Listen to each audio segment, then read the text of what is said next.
हिमाचल में तुर्की के सेब पर बैन की मांग लगातार तेज हो रही है। खुद सीएम सुक्खू ने भी इस मांग का समर्थन किया है और कहा है कि जल्द इस मामले को लेकर पीएम से मुलाकात की जाएगी। आपको बता दें कि 24 मई को सीएम सुक्खू दिल्ली जा रहे हैं और इस दौरान पीएम से मुलाकात कर सकते हैं। लेकिन इससे पहले पीएम को तुर्की के सेब हिमाचल में बैन करने की मांग को लेकर पत्र भी लिखा जाएगा। आपको बता दें कि भारत पाक युद्ध में तुर्की ने पाकिस्तान की मदद की है। इसका विरोध करते हुए हिमाचल में तुर्की का सेब बैन करने की मांग लगातार तेज हो।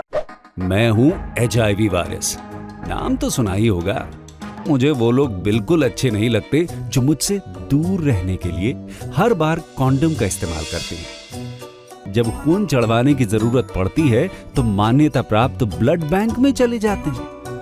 कोई बात नहीं, इन लोगों को अगर मुझसे दूर रहना है तो मैं भी ऐसे लोगों से दूर रहता हूं। तो मैं हूं HIV वायरस। मेरे बारे में जानने के लिए 1097 पर कॉल करके सवाल किया गया। हिमाचल प्रदेश राज्य एड्स नियंत्रण समिति द्वारा जनहित में जारी रही है। और कुछ ही दिन पहले हिमाचल के किसान और बागवानों ने कृषि मंत्री से मिलकर ये मांग उठाई थी, उन्हें ज्ञापन भी सौंपा था और अब हिमाचल के सीएम सुक्खू ने भी इस मांग का समर्थन कर दिया है और जल्द ही पीएम से मुलाकात करने के लिए सीएम सुक्खू दिल्ली जा सकते हैं और उनके सामने हिमाचल में तुर्की के सेब बैन करने की मांग उठाएंगे। लेकिन उससे पहले पत्र लिखने की बात भी कही है सीएम सुक्खू ने। पाकिस्तान भारत के बीच युद्ध में तुर्की ने पाकिस्तान का साथ दिया था और देश में तुर्की से अब सेब आयात पर प्रतिबंध लगाने की मांग उठ रही है। हिमाचल के मुख्यमंत्री सुखविंदर सिंह सुक्खू ने भी केंद्र सरकार से तुर्की से सेब पर पूर्ण प्रतिबंध लगाने की मांग उठाई है। इसको लेकर मुख्यमंत्री पत्र भी लिखेंगे और 24 मई को प्रधानमंत्री के साथ होने वाली बैठक में तुर्की के सेब पर प्रतिबंध लगाने का मामला उठाएंगे। मुख्यमंत्री सुखविंदर सिंह सुक्खू ने कहा कि बाहरी देश से आ रहे सेब से हिमाचल को नुकसान हो रहा है। बाहरी देशों से सेब आने से बागवानों को सेब के उचित मूल्य नहीं मिल पा रहे हैं। जब बाहरी देशों के सेब आते हैं तो सबके दाम एकदम गिर जाते हैं। हिमाचल ही नहीं, उत्तराखंड कश्मीर के सेब पर भी असर पड़ता है।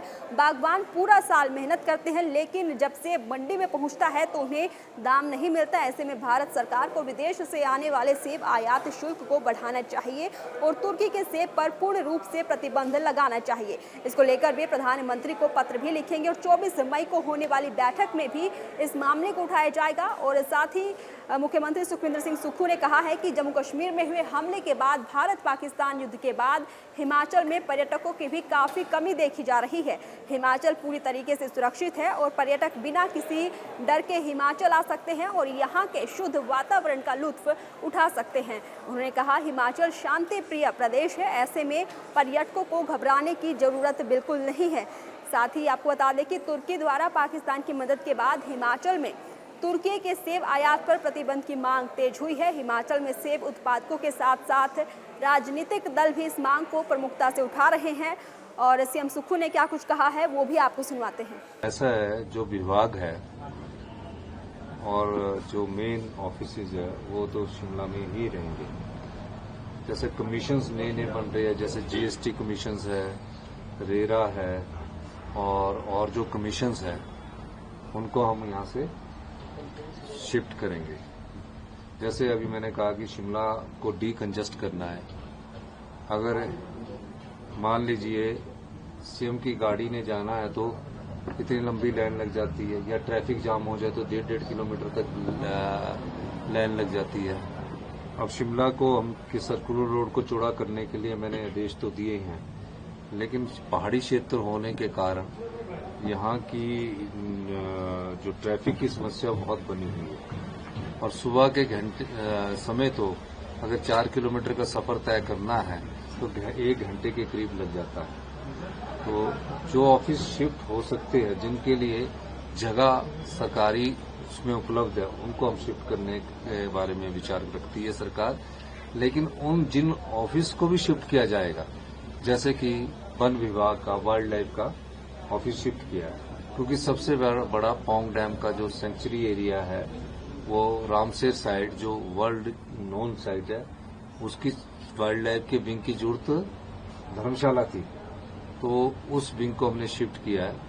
लेकिन उनके जो कर्मचारी है वन विभाग के, कोई महिला कर्मचारी है यहाँ लगा है, उससे ऑप्शन लेंगे। अगर वो शिमला रहना चाहती है तो शिमला ही रहने दिया जाएगा, क्योंकि उनके परिवार के बच्चे पढ़ रहे होंगे या कोई पढ़ाई कर रहा होगा, कोई यहीं रहना चाहता होगा, तो उनको शिफ्ट नहीं किया जाएगा। और जो अधिकारी है, बड़े अधिकारी, उनको शिफ्ट किया जाएगा। इस दृष्टि से भी हमारी सरकार सोच रही है। और जहां जहां ऑफिसेज की बिल्डिंगें बनी है, पिछली भारतीय जनता पार्टी की सरकार 1000 करोड़ की बिल्डिंगें बनाकर चली गई थी। 1000 करोड़ की बिल्डिंगें खाली पड़ी है। अब आप देखते होंगे कि सरकारी बिल्डिंगों की जो संपत्ति है, जो संपदा है, वो अगर खाली पड़ी है, एक ये बना दी है उस समय। अभी मैं पिछले दिनों जब बाई रोड वापिस आ रहा था तो ब्राड़ी घाट के पास एक टूरिज्म का ऑफिस है, वहाँ ट्रक खड़े हुए खाली पड़ी हुई है। तो ऐसी संपदा जो खाली पड़ी है, जिसमें करोड़ों रुपया खर्च कर दिया है, उसमें अगर धर्मशाला और मंडी में कहीं जगह होगी तो ऐसे ऑफिस शिफ्ट किए जाएंगे। और जो मेन ऑफिस या विभाग जो होते हैं, डिपार्टमेंट जो होते हैं, उनको शिफ्ट करने का कोई विचार नहीं है। और ना डिपार्टमेंटों को शिफ्ट किया जाएगा और ना ही यहाँ से सरकारी कर्मचारियों को उतना शिफ्ट किया जाएगा। उनकी जगह दूसरे कर्मचारियों की नियुक्ति की जाएगी जो ऑफिस शिफ्ट होंगे, और जो कर्मचारी यहाँ रहना चाहते हैं वहाँ यहाँ रहेंगे। सर, पर्यटन के क्षेत्र में सर, क्योंकि पहलगाम हमले के बाद ये माना जा रहा था कि हिमाचल में टूरिस्ट जो है अब आएगा, लेकिन अभी तक टूरिस्ट यहाँ पर वैसा नहीं आ पा रहा है। गर्मियों का सीजन जो है वो टूरिस्ट सीजन चल रहा है। मैं सभी अपने देश के पर्यटकों से और देश के नागरिकों से कहना चाहूंगा कि जो भी हिमाचल प्रदेश घूमने आना चाहते हैं और यहाँ की साफ वायु का आनंद उठाना चाहते हैं, स्वच्छ वातावरण का आनंद उठाना चाहते हैं, हिमाचल प्रदेश में कोई ऐसी बात नहीं है। और जब ये वार भी हो रही थी उस समय भी हिमाचल में बहुत अधिक टूरिस्ट था, लेकिन आज भी हिमाचल सबसे शांति प्रिय प्रदेश है। और हिमाचल में मैं सभी जो टूरिस्ट आना चाहते हैं उनका स्वागत है। हिमाचल उनके स्वागत के लिए खड़ा है। और हिमाचल में किसी प्रकार की अनहोनी की घटना ना तो वार के समय हुई है, ना भविष्य में होने की संभावना है। हम चाहते हैं सभी पर्यटक आए और यहाँ स्वच्छ वायु का आनंद ले, यहाँ की आबो हवा का लुत्फ उठाए।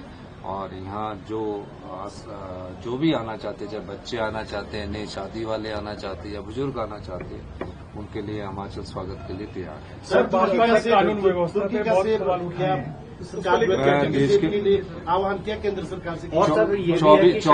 24 तारीख को मैं माननीय प्रधानमंत्री जी ने सभी राज्यों के मुख्यमंत्रियों की बैठक बुलाई है।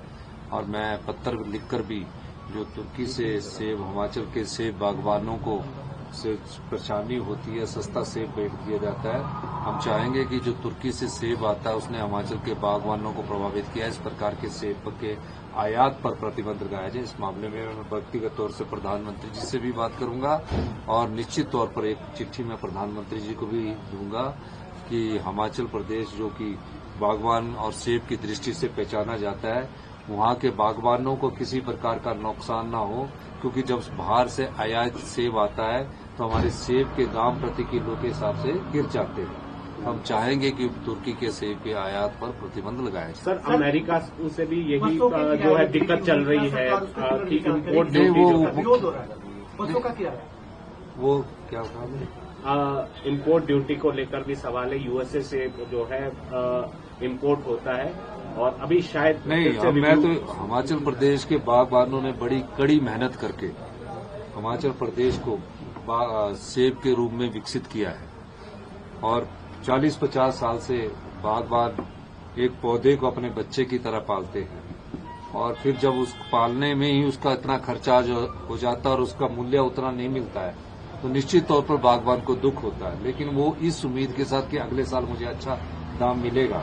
लेकिन पिछले कुछ समय से तुर्की से जो आयात सेब है उसने हिमाचल प्रदेश के बागवानों पर चोट लगाई है, जम्मू कश्मीर के बागवानों पर भी चोट लगी है और जो अमेरिका से भी आयात सेब है उसने भी कुछ तरह किसी न किसी तरह से हिमाचल प्रदेश के बागवानों हैं उनको नुकसान पहुंचाया है।